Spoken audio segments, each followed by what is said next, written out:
आज के video number 18वां number का एमसीक्यू का वीडियो होने वाला है। जो भी मेरे डियर है आप लोग इसको अच्छे से देखिए। आज मैं 50 क्वेश्चन ऐसा लाया हूँ, अगर इस 50 क्वेश्चंस में से अगर आप जो है 35 का जवाब दे रहे हैं एकदम सही सही बिना किसी हेल्प के, तो समझिए आप एक बेहतर कैंडिडेट है और आपका स्टाफ नर्स में सिलेक्शन होना तय है। जी हाँ, इस 50 में से अगर 35 या इससे ज़्यादा का जवाब दे देते हैं तो समझ लीजिए आपका स्टाफ नर्स में सिलेक्शन अब की बार पक्का है। और अगर आप 35 से कम जवाब देते हैं तो समझ लीजिए कि आप जो है पढ़ाई नहीं कर रहे हैं और आपको मुश्किल है अब की बार जॉब होना। मैं क्लियर बता रहा हूँ। अगर इन 35 में 50 में से 35 आप नहीं कर पा रहे, मतलब अभी आपको मेहनत की काफ़ी ज़्यादा ज़रूरत है। जो हकीकत होता है वही मैं बताता हूँ। आप लोग देखिएगा किस प्रकार से मैं क्वेश्चन लाया हूँ, आपको आज पता चल जाएगा। चलिए करते हैं आज 18वां नंबर का यह वीडियो। स्टाफ नर्स के लिए डेली शाम में 6 बजे आता है, आप लोग ज़रूर देखें। ठीक है, शुरू करते हैं। क्वेश्चन कहता है कि 5 निर्धारित गृह दौरे यानी 5 होम विजिट के लिए, ठीक है ना, 5 होम विजिट के लिए HBYC, ठीक है, HBYC home based young child, समझ गए, HBYC श्रेणी के प्रत्येक बच्चे के लिए आशा कार्यकर्ताओं को कितनी जो है प्रोत्साहन राशि का भुगतान किया जा रहा है। कहने का मतलब है 5 होम विजिट अगर स्वास्थ्य कार्यकर्ता कर रही हैं वह होम बेस्ड यंग चाइल्ड के लिए, तो उसको जो है कितने रुपए की प्रोत्साहन राशि भुगतान की जाती है, समझ रहे हैं। 1000, 500, 250, 900।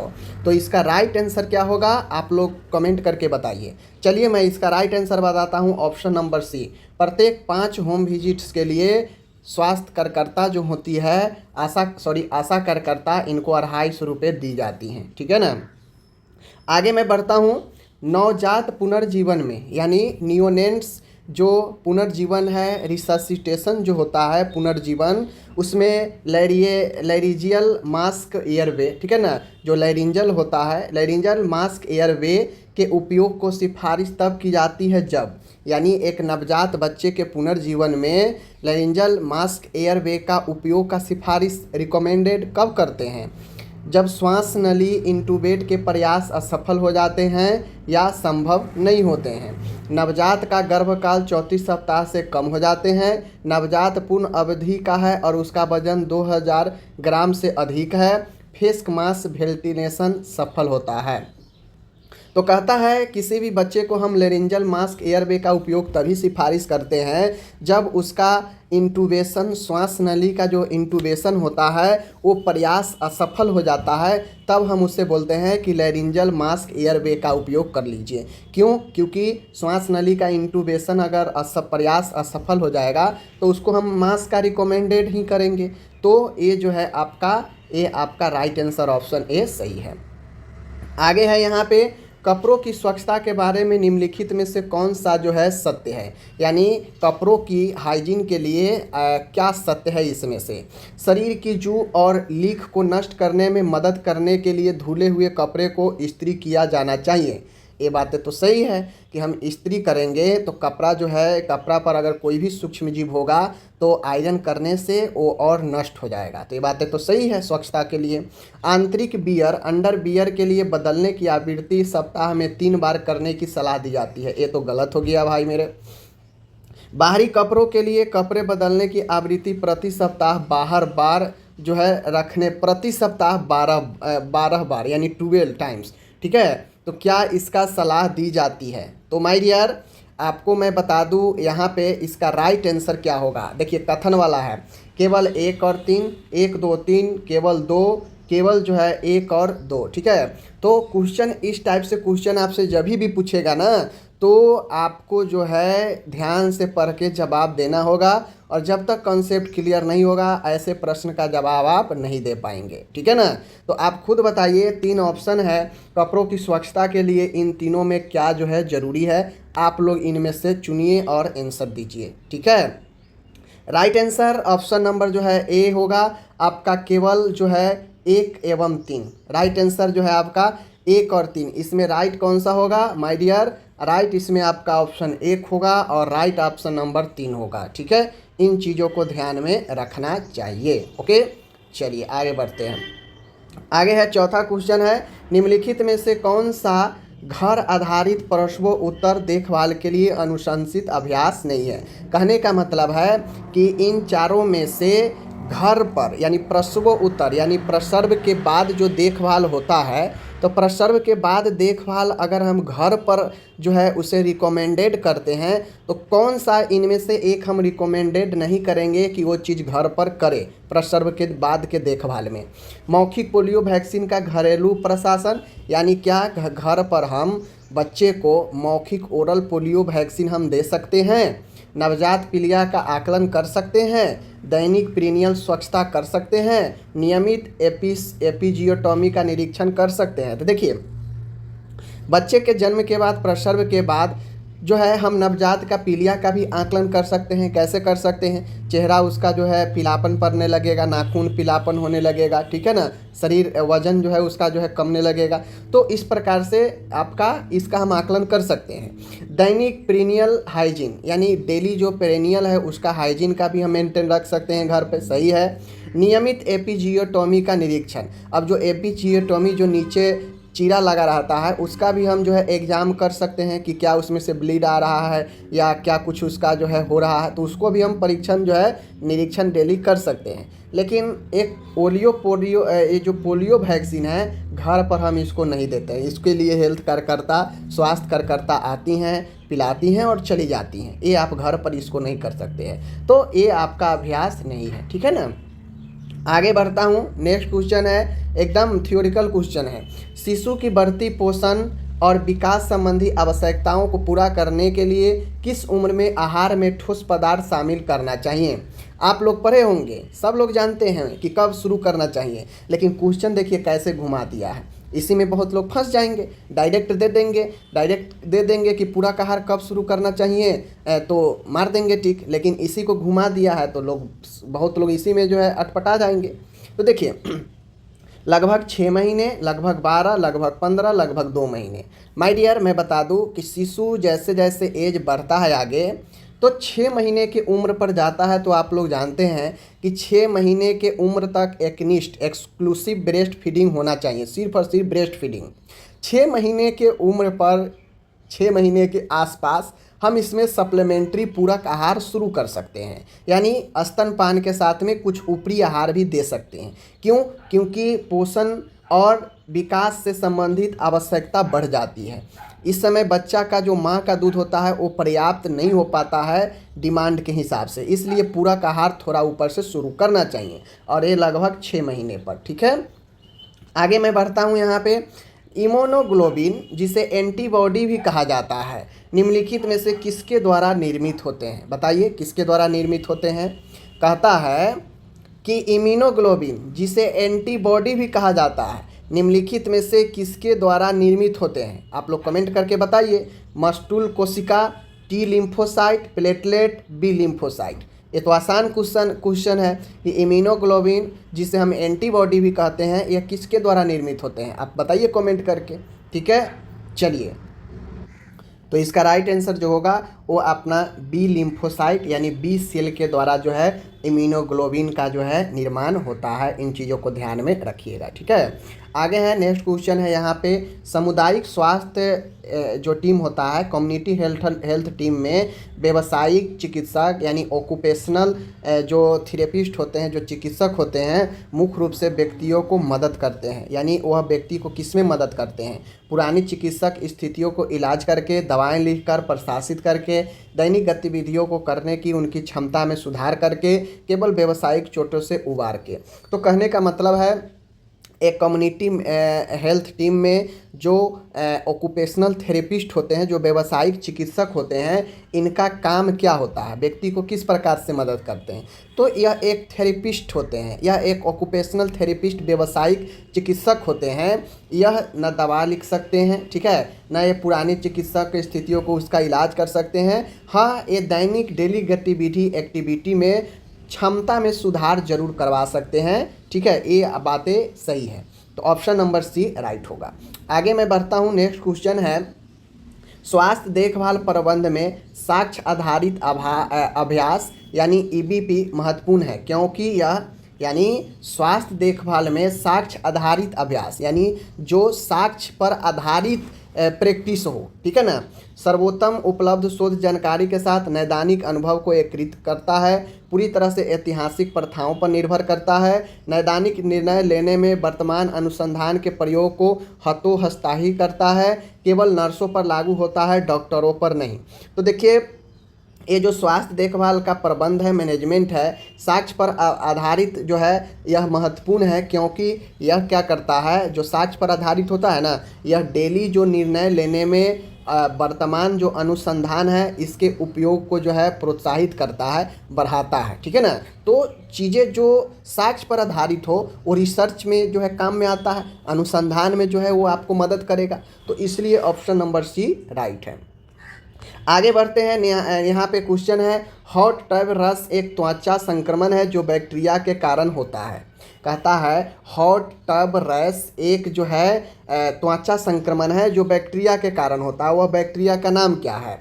लिस्टेरिया, स्यूडोमोनास एरुगिनोसा, क्लेबिसिएला और सल्फोबैसिलस थर्मोसैल्फिडॉक्सिन्स। ठीक है, तो राइट आंसर क्या होगा? हॉट टब रैश एक त्वचा संक्रमण है जो स्यूडोमोनास एरुगिनोसा के कारण होता है। ऑप्शन बी याद रखिएगा। ओके, आगे है यहाँ पे क्वेश्चन, प्रसव के दौरान मेकोनियम रंजिश एमनियोटिक द्रव की उपस्थिति, यानी जब लेबर हो रहा हो तो जो एमनियोटिक फ्लूइड है वह उसमें मेकोनियम मिला हो, तो इसके उपस्थिति निम्नलिखित में से किसमें सबसे अधिक चिंताजनक है? यानी अगर बच्चा जन्म हो रहा हो और एमनियोटिक फ्लूइड जो रहता है भरा हुआ, अगर उसमें मेकोनियम रंजित हो, मेकोनियम वाला हो, मिला हो वह द्रव, तो यह किसके चिंता को दर्शाता है? किस लिए यह चिंताजनक किसको बताता है?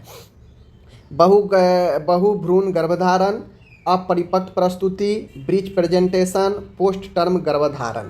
तो माय डियर, कहने का मतलब है कि जब मेकोनियम रंजित एमनियोटिक फ्लूइड वाला हो, एमनियोटिक फ्लूइड में मेकोनियम मिल गया हो, तो उस चिंताजनक होता है पोस्ट टर्म गर्भधारण का। समझ गए? पोस्ट टर्म प्रेगनेंसी का। इन चीज़ों को ध्यान में रखिएगा। आगे बढ़ता हूँ। यहाँ पे है, प्रसव पूर्ण जांच के दौरान सेकेंड विजिट डैश के बीच निर्धारित की जानी चाहिए। यानी प्रसव पूर्ण, यानी प्रसव पूर्ण मतलब समझ रहे हैं, लेबर के कंप्लीट जांच के दौरान सेकेंड विजिट जो करना चाहिए वो कितने समय पे? 4 से 6 महीने, 9 महीने, 1 से 2 महीने, 8 महीने। तो सेकेंड विजिट जो है आपको 4 से 6 महीने, इसका जो है ऑप्शन नंबर ए। अगर सीधा महीना दे दे तो 4 पर मार दीजिएगा, राइट हो जाएगा। ओके, आगे क्वेश्चन है यहाँ पे, HBYC अभी ऊपर पढ़े हैं, होम बेस्ड यंग चाइल्ड, पढ़े ना, home based young child. HBYC के तहत आशा अलग अलग महीने में 5 घरेलू दौरे के लिए प्रोत्साहन प्रदान करती है। 5 प्रोत्साहन राशि करती है। 5 पर उसको कितना मिलता है? 250 मिलता है, पता है, प्रदान करती है। निम्नलिखित में से कौन सा उनमें से एक नहीं है? कौन सा उनमें से एक नहीं है? ठीक है, 6वां, 9वां, 12वां, 16वां। तो इनमें से एक कौन सा नहीं है ये बताना है। तो right answer option number D, 16वां। 16वां जो होगा वहाँ पे जो है इनको नहीं मिलेगा। ओके, इन चीज़ों को आपको ध्यान में रखना है। आगे मैं बढ़ता हूँ। नेक्स्ट क्वेश्चन है, 4 से 8 वर्ष की आयु के बच्चों के लिए अनुशंसित दैनिक फाइबर जो है सेवन क्या है? हमसे ये पूछ रहा है कि 4 से 8 वर्ष की आयु के बच्चों के लिए रिकमेंडेड दैनिक जो है फाइबर सेवन। कहने का मतलब है एक बच्चा 4 से 8 वर्ष क्या है और उससे डेली कितना रिकमेंडेड करना चाहिए फाइबर वाला भोजन, फाइबर वाला डाइट लेने के लिए या फाइबर लेने के लिए? 25 ग्राम, 10 ग्राम, 15 ग्राम, 30 ग्राम। तो राइट आंसर आपका 25 ग्राम, ऑप्शन नंबर ए। ओके, आगे मैं बढ़ता हूँ। अंडे के प्रति एनाफिलेटिक प्रतिक्रिया, यानी अंडा के प्रति, किसी चीज़ के प्रति यह एक रिएक्शन है, यह एक एलर्जी होता है, ठीक है ना। तो किसी भी चीज़ के प्रति किसी से भी जो है एलर्जी हो सकता है। तो अंडे के प्रति एनाफाइलेटिक अगर रिएक्शन है तो इसके इतिहास वाले रोगी के लिए कौन सा टीका सावधानी के साथ लगाया जाना चाहिए? यानी किसी को अंडे से एनाफाइलेटिक रिएक्शन होता हो तो वैसे रोगियों के लिए कौन सा टीका सावधानी से लगाया जाना चाहिए? इन्फ्लुएंजा का, हेपेटाइटिस ए का, MMR और HPV कौन सा होगा? देखिए क्वेश्चन अच्छा है कि नहीं। चलिए क्वेश्चन का answer option number A, influenza वाले रोगी को, ओके सॉरी, इन्फ्लुएंजा का टीका अगर अंडे के प्रति एनाफाइलेटिक रिएक्शन हो तो इन्फ्लुएंजा का टीका सावधानी से लगाना चाहिए। आगे मैं बढ़ता हूँ, क्वेश्चन देख लीजिए। सक्रिय हेपेटाइटिस सी संक्रमण के लिए अनुशंसित नैदानिक परीक्षण कौन सा है? एक मरीज है जो एक्टिव है, जो करेंट में हेपेटाइटिस सी से संक्रमित है, तो इसके लिए क्लिनिकल परीक्षण कौन सा होना चाहिए? रिकमेंडेड जांच कौन सा होना चाहिए? Liver function test, HCV, RNA और PCR परीक्षण, एंटीजन, HCV एंटीबॉडी परीक्षण, लीवर का अल्ट्रासाउंड। तो right answer option number B, HCV, RNA, PCR परीक्षण, ऑप्शन नंबर बी राइट होगा। आगे मैं बढ़ता हूँ, यहाँ पे निम्नलिखित में से किस स्थिति वाले नवजात शिशुओं में निरंतर सकारात्मक वायु मार्ग दबाव CPAP का संकेत दिया जाता है? कहने का मतलब है कि निम्नलिखित में से किस स्थिति वाले यानी किस कंडीशन वाले नवजात शिशुओं में निरंतर जो है वायु मार्ग दबाव का संकेत दिया जाता है? कि किस प्रकार के बच्चा में? समय पूर्व का apnoea, meconium aspiration syndrome, respiratory distress syndrome, RDS जिसे बोलते हैं, जन्मजात हृदय रोग। तो एक बच्चा को हम जो है वायु मार्ग दबाव का रिकमेंडेड किस प्रकार के बच्चे को करेंगे? तो जिसको श्वसन कष्ट होगा, जिसको समस्या होगा श्वसन में, यानी RDS, रिस्पायरेटरी डिस्ट्रेस सिंड्रोम, इसी में श्वसन का भी कष्ट होगा, तो ऐसे बच्चे को हम जो है रिकमेंडेड करेंगे वायु मार्ग दबाव CPAP का। समझ रहे हैं ना? चलिए आगे है यहाँ पे, दवा प्रशासन के मौखिक मार्ग के एक प्रमुख सीमा क्या है? यानी दवा ड्रग एडमिनिस्ट्रेशन का मुख्य मार्ग ओरल रूट में एक सीमा, एक लिमिट, प्रमुख लिमिट क्या है? यह हिपेटिक फर्स्ट पास इन्फेक्ट को बाईपास करता है या उन दवाओं के लिए अनुपयुक्त है जिनके लिए स्थानीय कार्रवाई की आवश्यकता होती है? इसका उपयोग उन दवाओं के लिए किया जाता है जो आंत में खराब रूप से अवशोषित होते हैं। गैस्ट्रिक खाली करने के दर जैसे कारकों के कारण दवा की कार्रवाई अप्रत्याशित हो सकती है। तो दवा प्रशासन के मौखिक यानी जो मुंह ओरल मार्ग से जो दिया जाता है उसके लिए कुछ कंडीशन इसमें से क्या है, इस चीज़ को बताना है। अब इसको आप पढ़िए और खुद से जवाब दीजिए कि इसका राइट आंसर क्या होगा। ओके, कुछ क्वेश्चन छोड़ना भी जरूरी है ताकि आपको भी लगे कि हाँ इसका राइट आंसर क्या होगा। समान योनि प्रसर्व के दौरान फटने के जोखिम को कम करने के लिए पेरिनियम को सहारा देने के लिए इस्तेमाल की जाने वाली तकनीक जो है डैश के रूप में जाना जाता है। कहने का मतलब है कि समान योनि यानी नॉर्मल डिलीवरी में जब जोर लगाया जाता है एक महिला के द्वारा बच्चे को धकेलने के लिए, तो जो पेरिनियम क्षेत्र होता है नीचे वाला वह बहुत नाजुक होता है, वहाँ का स्किन पतला होता है, तो जोर लगाने से फट सकता है।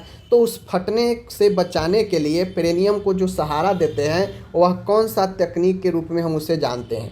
एपिजियोटोमी, फंडल दबाव, मैक्रोबर्ट्स मैनुअर और रिटगेन का मैनुअर। तो राइट आंसर जो होगा वो ऑप्शन नंबर डी, रिटगेन का मैनुअर जो तकनीक है इसमें हम एपिजियोटोमी जो होता है, जहाँ पे हम लोग एपिजियोटोमी का सर्जरी करते हैं जिसे पेरिनियम क्षेत्र कहते हैं, इसे सहारा दिया जाता है ताकि फटने का जो जोखिम है उसको कम किया जा सके। समझ गए?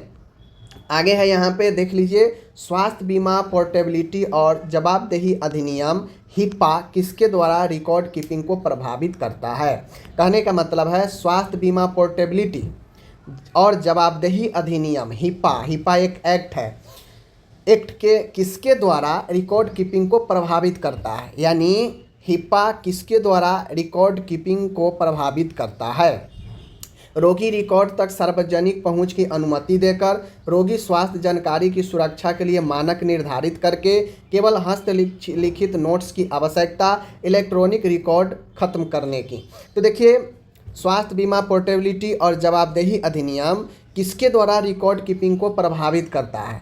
तो ये जो प्रभावित करता है कि रोगी स्वास्थ्य जानकारी के सुरक्षा के लिए मानक निर्धारित करके, यानी मान गए रिकॉर्ड में बहुत सारे जो है कॉन्फिडेंशियल सूचना भी होता है मरीज से रिलेटेड।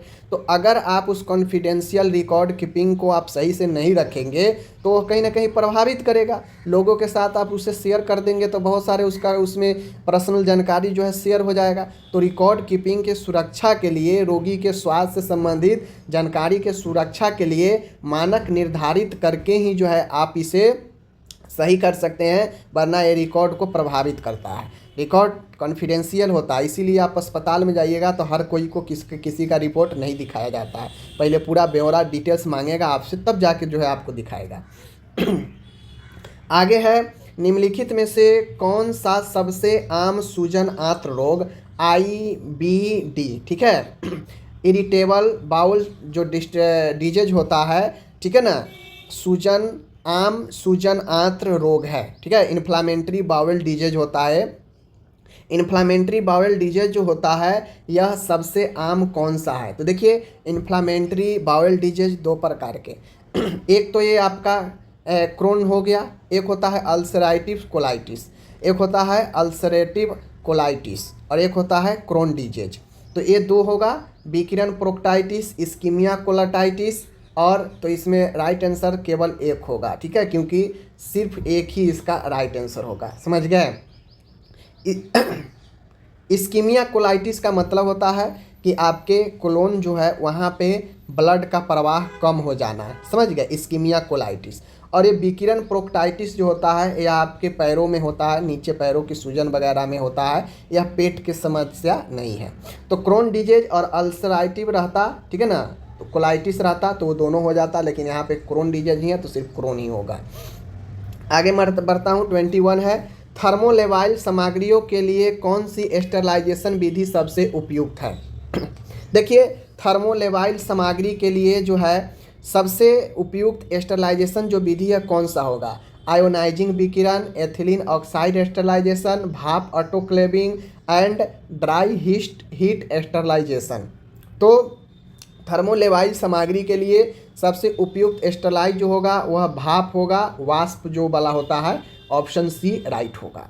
आगे मैं बढ़ता हूँ। यहाँ पे निम्नलिखित में से कौन सी एक्यूट नर्सिंग केयर सेटिंग की विशेषता है? एक्यूट मतलब तुरंत देखभाल जो नर्सिंग का होता है उससे रिलेटेड।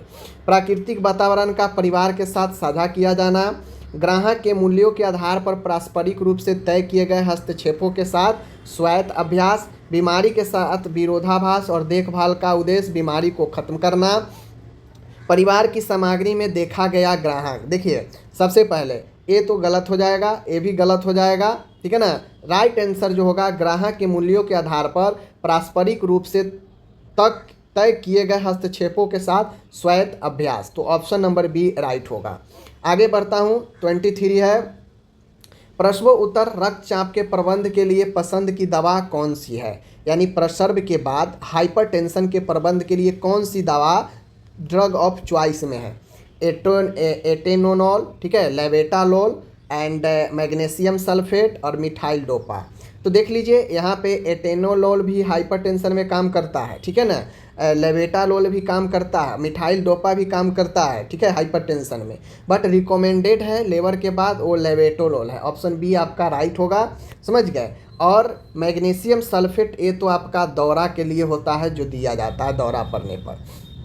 आगे बढ़ता हूँ। वृष्ण के बगल में कुंडलित नालिका, यानी जो वृष्ण है, टेस्टिज है, उसके बगल में एक क्वाइली यानी कुंडलित नालिका होती है, जहाँ पे स्पर्म होता है और थोड़े समय के लिए संग्रहित हो सकता है। स्पर्म होता है बस थोड़े समय के लिए, वह कौन सा होता है? यहाँ पे बता दिया गया है कि वृष्ण के बगल में एक कुंडलित संरचना है, एक क्वाइली संरचना है, जहाँ पे शुक्राणु होते हैं, वो भी थोड़े समय के लिए संग्रहित होते हैं। उसे क्या कहते हैं? वास डिफरेंस, अंडकोश, सेमिनेफेरस ट्यूब एंड अधिवृष्ण, जिसे एपिडाइडेमिस बोलते हैं।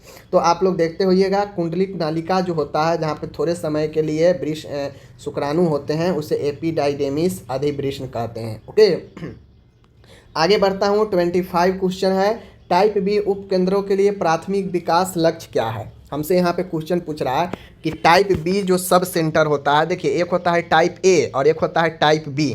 तो टाइप ए वाला जो होता है वहाँ पे आपको जो MCH होता है, मैटरनल एंड चाइल्ड हेल्थ, ये चीज़ें नहीं होता है, ठीक है ना। वहाँ पे प्रसव और चाइल्ड हेल्थ केयर नहीं होता है टाइप ए पर, बाकी सब होता है।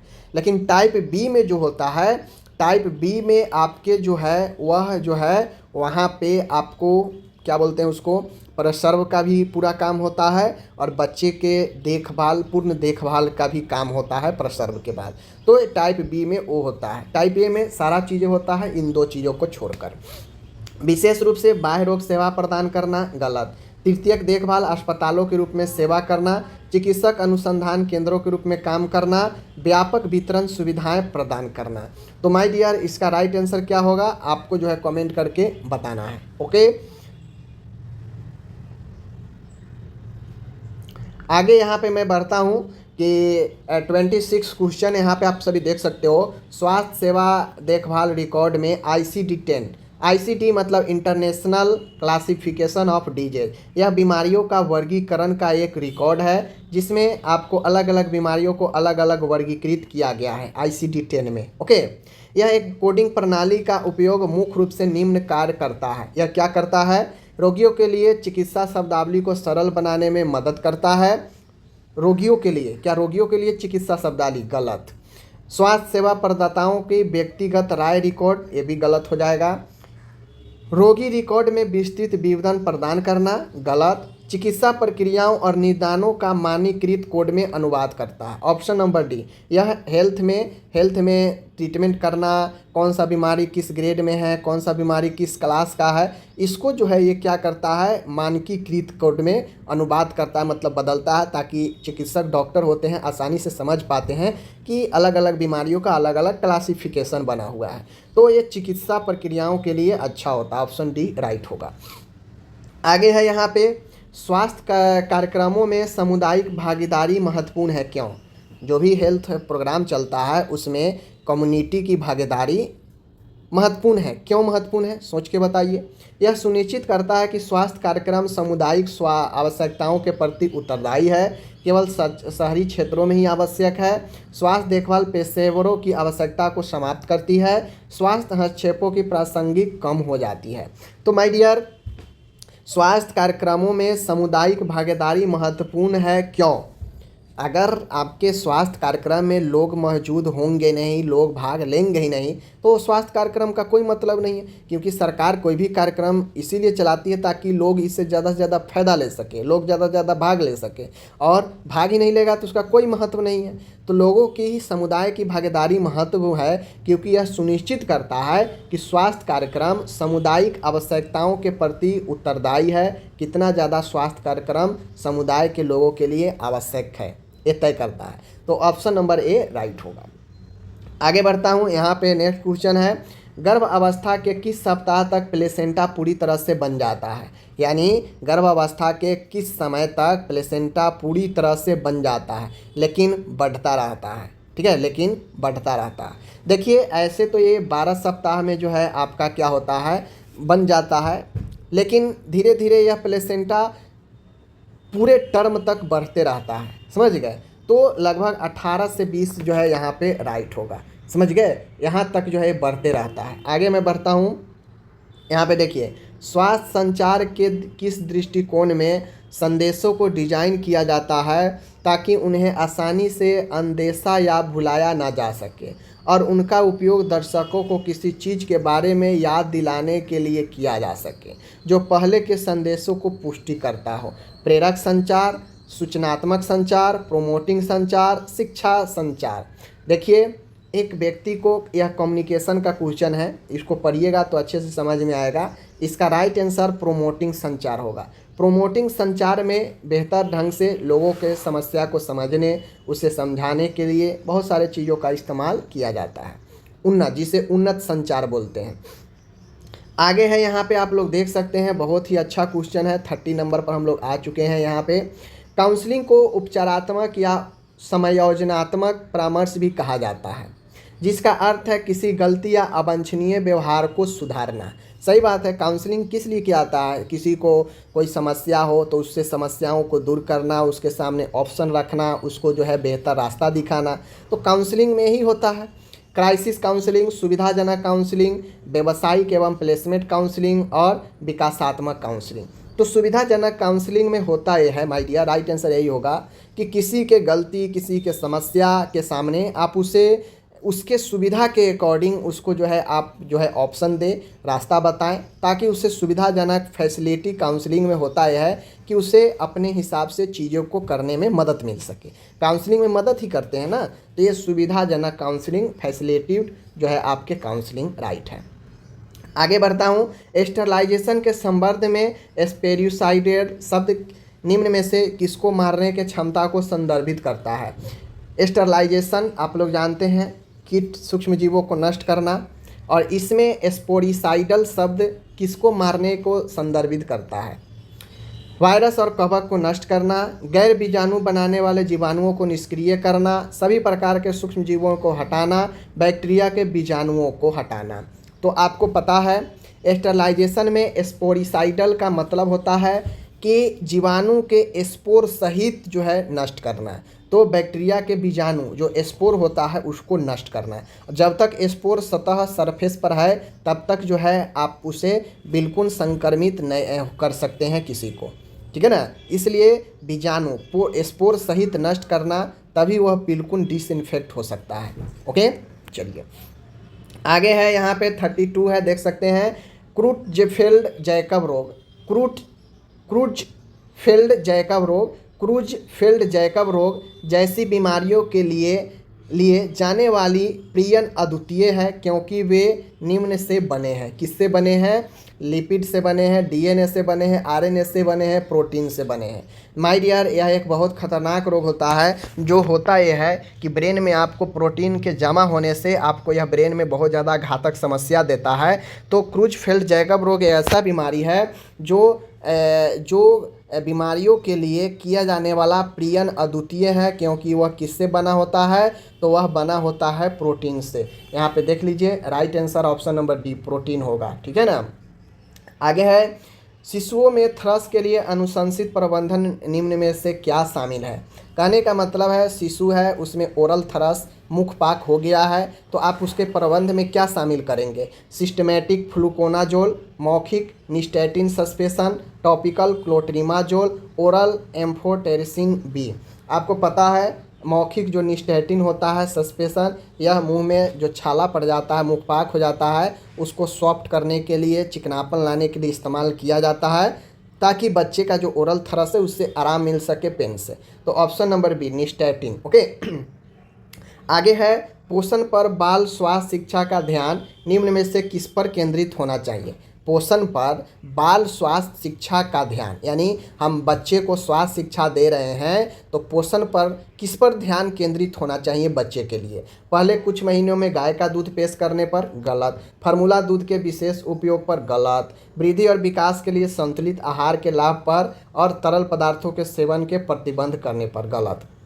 देखिए, एक बच्चे के लिए आप स्वास्थ्य शिक्षा दे रहे हैं, वो भी पोषण पर दे रहे हैं, तो आपको बच्चे के अकॉर्डिंग उसके वृद्धि और विकास के लिए एक संतुलित आहार काफ़ी ज़रूरी होता है। तो आपको जो ध्यान केंद्रित करना पड़ेगा स्वास्थ्य शिक्षा में, वह पोषण पर, वृद्धि और विकास को देखते हुए आप जो है पोषण पर ध्यान केंद्रित करेंगे, ठीक है। तो ऑप्शन नंबर सी राइट। आगे बढ़ता हूँ। निम्नलिखित में से किसको रोकने के लिए रॉड, ठीक है ना, RHOD यूमिन को RH निगेटिव माताओं को प्रसव उत्तर रोकथाम के लिए दिया जाता है, ठीक है ना। मान गए माता जो है RH निगेटिव है, माता RH निगेटिव है, लेकिन ये पता चल गया कि बच्चा RH पॉजिटिव होने वाला है, तो यही RH असंगत होता है, ठीक है। यही RH फैक्टर जो है मैच नहीं कर पाता है, तो इससे समस्या उत्पन्न होना होता है, इससे समस्या उत्पन्न हो सकता है। तो इसको मेंटेन करने के लिए, इसे रोकने के लिए जो इम्यूनोग्लोबिन हम लोग देते हैं प्रसव उत्तर रोकथाम के लिए, प्रसव के बाद कुछ ऐसा असमानता न आए, इसे रोकथाम के लिए हम जो है रोड इम्यूनोग्लोबिन को RH निगेटिव माताओं को प्रसव उत्तर रोकथाम के लिए दिया जाता है। वह किसको रोकने के लिए देते हैं? क्योंकि हम लोग जानते हैं कि RH अगर असंगत है, असंगत होने पर समस्या होगा, तो उससे किस समस्या को रोकने के लिए हम लोग RH रॉड इम्यूनोग्लोबिन को जो है हम लोग देते हैं, ठीक है, ध्यान रखिएगा। फ्यूचर मिसकैरेज, मैटरनल थ्रोम्बोसाइटोपेनिया, नवजात शिशु का हेमोलाइटिक रोग एंड मैटरनल एमीनिया। तो जैसे ही असंगत होगा तो बच्चा में प्रसव के बाद हीमोलाइटिक रोग हो सकता है। हीमोलाइटिक रोग ये होता है जिसमें ब्लड बार बार जो है बनेगा, बार बार नष्ट होगा, ब्लड से संबंधित रोग होगा जैसे हीमोफीलिया। ठीक है ना, ध्यान रखिएगा। आगे मैं बढ़ता हूँ, यहाँ पे देख सकते हैं 36 है, अंतःगर्भाशय विकास प्रतिबिंब, इंट्रा यूटेरिन ग्रोथ रेस्ट्रिक्शंस का संदेह तब होता है जब भ्रूण का आकार जो है होता है कैसा, यानी IUGR का संदेह कब होता है, जब भ्रूण का आकार कैसा होगा। गर्भकालीन आयु के 10वें प्रतिशत से भी नीचे, गर्भकालीन आयु के 5वें प्रतिशत से भी नीचे, गर्भकालीन आयु के 15वें प्रतिशत से भी नीचे, गर्भकालीन आयु के 20वें प्रतिशत से भी नीचे। तो जब एक बच्चा का गर्भ में जो आयु है और उसका आकार अगर 10वें प्रतिशत से भी नीचे है तो वह IUGR का संदेह होता है। समझ गए। आगे मैं बढ़ता हूँ, 37 नंबर क्वेश्चन है, गर्भवती महिला में गंभीर एनीमिया होने पर, सीवियर एनीमिया होने पर निम्नलिखित में से कौन।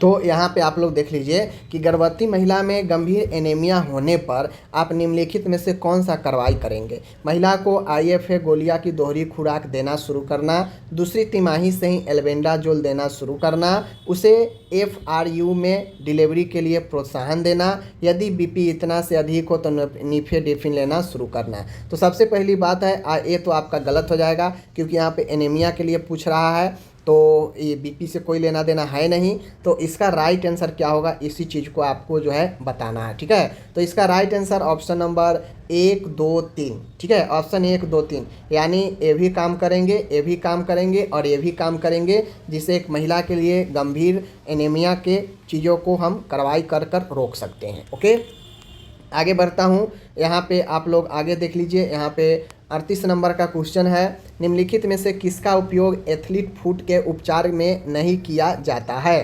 ठीक है, क्लोट्रीमाजोल, एसिटामिनोफेन, इक्विनाजोल और टर्मिनाफाइन। तो हमें बताना है, देखिए किसका उपयोग एथलीट फुट के उपचार में नहीं करते हैं। तो सबसे पहले एथलीट फुट एक आपका फंगल इन्फेक्शन होता है जिसमें आपका जो है जितने भी एंटी फंगल ट्रीटमेंट है उसका उपयोग हम लोग कर सकते हैं, लेकिन ये जो एसिटामिनोफेन है यह एक आपका एंटी फंगल ड्रग नहीं है। एसिटामिनोफेन कौन सा ड्रग है, किस ग्रुप का, आप लोग कमेंट करके बताइए। तो हम लोग एसिटामिनोफेन का उपयोग नहीं कर सकते हैं एथलीट फूड में। ओके, आगे बढ़िए। रजनोवृत्ति का एक समान लक्षण जिसके प्रबंध की आवश्यकता हो सकती है, यानी रजनोवृत्ति का एक ऐसा सिम्टम्स जिसको प्रबंधन की आवश्यकता हो सकती है, जैसे गर्भाशय जन्य मधुमेह, कैंसर, मेनोरोजिया, हॉट फ्लैक्स। देखिए तो हॉट फ्लैशेस में होता ये है कि गरम गरम सा आभास होता है फेस पर, गर्दन पर, सीने पर गरम जैसा लगता है। तो रजनोवृत्ति के समान लक्षण पूछ रहा है, तो समान लक्षण में हॉट फ्लैक्सेस ही होगा, बाकी ये तीनों समान लक्षण नहीं है। ठीक है ना।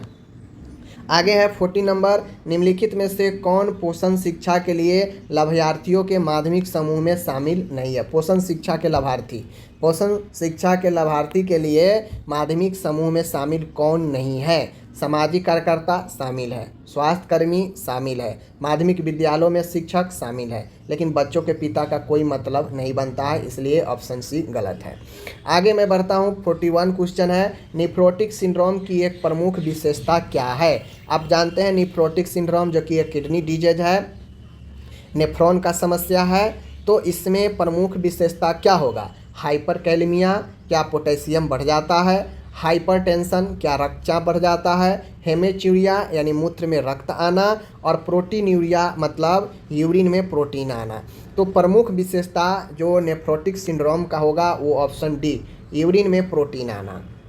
आगे बढ़ते हैं, 42 है, ओलिगोहाइड्रामेनियोज, एमनियोटिक द्रव्य में कमी। ओलिगोहाइड्रामेनियोज का मतलब होता है एमनियोटिक द्रव्य में कमी।